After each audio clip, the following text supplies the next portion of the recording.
इस वीडियो में हम आत्मकथ्य कविता के पद्यांश नंबर 3 की व्याख्या करने जा रहे हैं।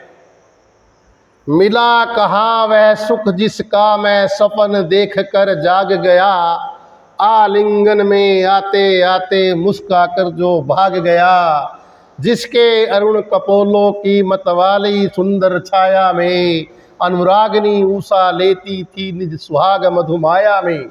उनकी समृद्धि पाठ्य बनी है थके पथिक की पंथा की, सीवन को उधेड़ कर देखोगे क्यों मेरी कंथा की। कवि अपने मित्रों को कह रहा है कि मिला कहाँ वह सुख।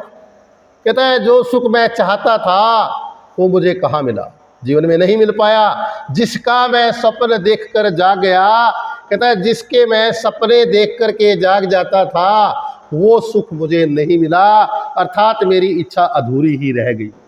आलिंगन में आते आते, आलिंगन का मतलब बाहों में, कहता है ये जो सुख है वो आलिंगन में आते आते मुस्कुरा करके भाग जाते थे। भाग गया मतलब भाग जाते। जिसके अरुण कपोलों की मतवाली सुंदर छाया में, यहाँ पर कवि अपनी प्रिया की सुंदरता का वर्णन कर रहा है। कवि कह रहा है कि मेरी प्रिया के जो अरुण मैंने लाल, कपोलों का मतलब गालों, कहते हैं मेरे प्रिया के लाल जो गाल है वो इतने मतवाले और सुंदर थे कि अनुरागनी उषा, अनुरागनी का मतलब प्रेमयी जो उषा है वो लेती थी निज मैंने अपने सुहाग मैंने सुगंधित मधुमाया का मतलब मधुर लालिमा। कहता है स्वयं जो है प्रेमयी उषा अपनी सुगंधित और मधुर लालिमा मेरी जो है प्रिया से लेती थी। उनकी स्मृति, कहता उनकी स्मृति मैंने यादें, पाथ्य का मतलब सहारा बनी है मुझ जैसे थके हुए यात्री की, पंथा मैंने रास्ता यानी कि जीवन की। कहता है मुझ जीवन की थके यात्री के लिए उस प्रिया की यादें जो है मेरे लिए आज सहारा बनी हुई है, उसी के सहारे मैं अपने जीवन को जी रहा हूँ। सीवन, सीवन का मतलब सीला हुआ, उधेड़ करके देखोगे, क्या देखोगे मेरी जो है सिले हुए को उधेड़ करके। कंथा, कंथा का यहाँ पर अर्थ है गुदड़ी यानी कि अंतर्मन, अंतर्मन रूपी गुदड़ी। कहता है मेरी अंतर्मन रूपी गुदड़ी की सिलाई को उधेड़ करके आप क्या देखना चाहते हैं। वो अपने मित्रों को कह रहे हैं कहता तुम्हें कुछ नहीं मिलेगा। दोबारा देखेंगे, कवि कह रहा है कि जो सुख मैं चाहता था, जिसका सपना देख करके मैं जाग जाता था, वो मुझे जीवन में नहीं मिला। वो सुख जो है आलिंगन में आते आते मुस्कुरा करके भाग जाते थे, अर्थात मेरी जो है इच्छाएं अधूरी रह गई।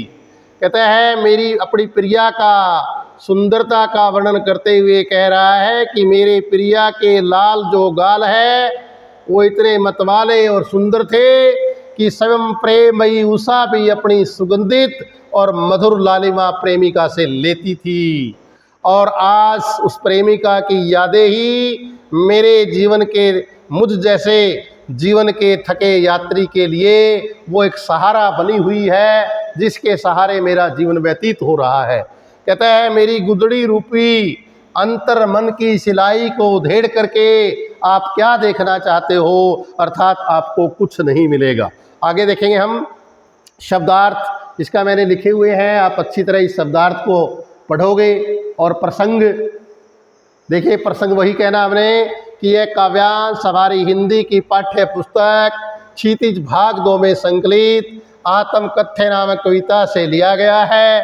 इसके कवि जयशंकर प्रसाद जी है। इसमें कवि ने अपने हृदय की पीड़ा व निराशा का वर्णन किया। आगे देखेंगे हम सरलार्थ। सरलार्थ मैंने आपको अच्छी तरह करवा दिया है, फिर भी आपको समझ में नहीं आए तो ये मैंने वैसे का वैसा सरल भाषा में लिख दिया है। अब इसके ऊपर आधारित प्रश्न उत्तर जो है, इसके ऊपर जो प्रश्न उत्तर बन रहे हैं हम उसको परीक्षा उपयोगी प्रश्न है, ध्यान दीजिएगा। प्रस्तुत पद्यांश के कवि और कविता का नाम लिखिए। कवि जयशंकर प्रसाद है, कविता आत्मकथ्य है। कविता में कवि किसका स्वप्न देखकर जाग गया? सुख का। कवि के अनुसार आलिंगन में आते आते मुस्कुरा कर क्या भाग गया? सुख। कवि की प्रेमिका के गालों की लाली को कौन अपना सौंदर्य बढ़ाने के लिए ग्रहण करना चाहती है? अनुरागिनी उषा। जिसकी समृद्धि को कवि ने, किसकी समृद्धि को कवि ने समृद्धि पाठ्य कहा है? समृद्धि का मतलब जो है सहारा कहा है, प्रिया की समृद्धि को। प्रश्न नंबर 6 देखेंगे आप आगे कि जीवन उधेड़ने का क्या अर्थ है, यानी जीवन का रहस्य जानना। कंथा शब्द का प्रयोग कवि ने किसके लिए किया है? अंतर्मन के लिए। किसे उधेड़ कर कवि का जीवन इतिहास देखा जा सकता है? जीवन को।